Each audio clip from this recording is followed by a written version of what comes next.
ஆண்டவரும் இரட்சகருமான இயேசு கிறிஸ்துவின் ஈடு இணையற்ற நாமத்தில் அன்றன்றுள்ளப்பம் வாசகர்களுக்கு எங்கள் அன்பின் வாழ்த்துக்கள். 2025 ஆண்டு அக்டோபர் மாதம் 17ஆம் தேதி வெள்ளிக்கிழமைக்குரிய தின தியானம்.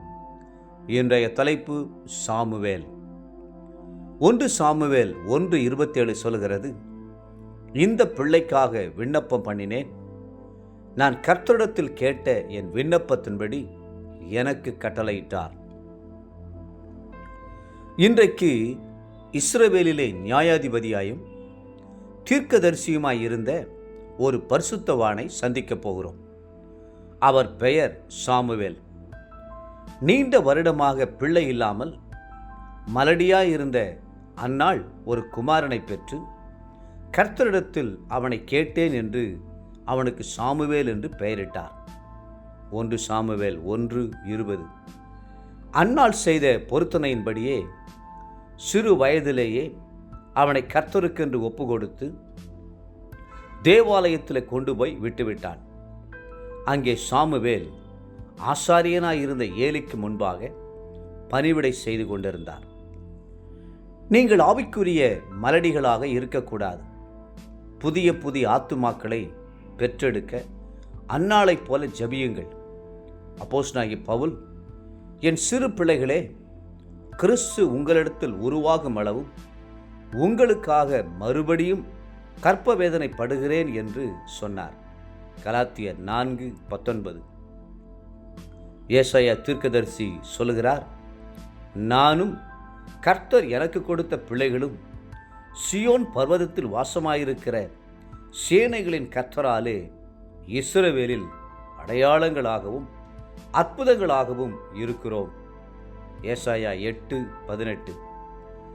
அன்னாள் சாமுவேலை கர்த்தருக்காக அர்ப்பணித்து ஊழியத்திற்கு கொடுத்தபடியா கர்த்தர் அவளுக்கு இன்னும் 3 குமாரரையும் 2 குமாரத்திகளையும் கொடுத்தார். நீங்கள் கர்த்தருடைய காரியங்களில் அக்கறை உள்ளவர்களாய் இருக்கும்போது கர்த்தர் உங்களுக்கு உலக பிரகாரமான ஆசீர்வாதங்களையும் ஆவிக்குரிய ஆசீர்வாதங்களையும் சேர்த்து தருவார். கர்த்தர் சாமுவேலை இஸ்ரவேலின் ஆசாரியனாகவும் தீர்க்கதரிசியாகவும் அபிஷேகம் பண்ணினார். சாமுவேலின் கைகளை கொண்டு முதல் 2 ராஜாக்களை கர்த்தர் அபிஷேகம் பண்ணினார்.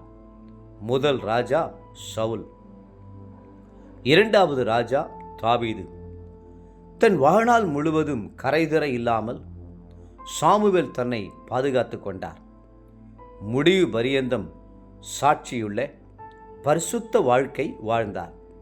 இது நமக்கு நல்ல முன்மாதிரி அல்லவா? சாமுவேல் சிறு வயது முதற்கொண்டு தேவனுடைய சத்தத்தை கேட்டு அதன்படி செய்தார். அவர் தீர்க்கதரிசியாய் விளங்கின காரணமும் இரகசியமும் இதுதான். தேவ சத்தத்தை கேட்கிறவன் தீர்க்கதரிசியாய் மாறுகிறான்.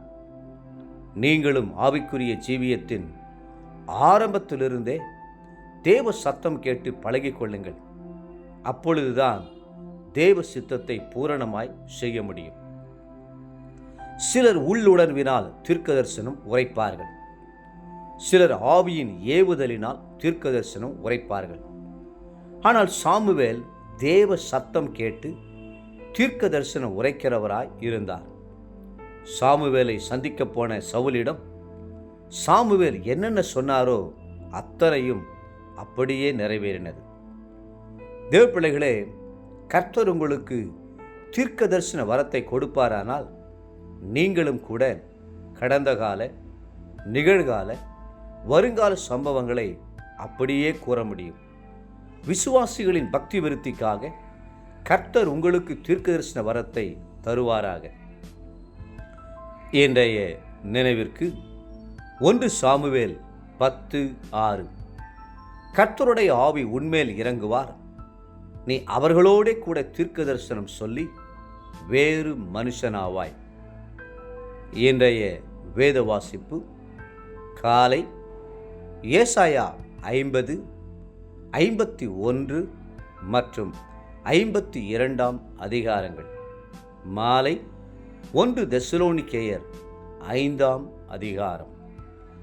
அன்புக்குரிய அன்றனுள்ளப்பம் வாசகர்களே, மீண்டும் உங்களை வாழ்த்துகிறோம். சாமுவேல் தீர்க்கதரிசியைப் போல் கர்த்தருடைய சத்தத்தை கேளுங்கள், தேவனுடைய சித்தத்தை செய்யுங்கள். கர்த்தர் உங்களை ஆசீர்வதித்து மென்மேலும் உயர்த்துவாராக. ஆமென்.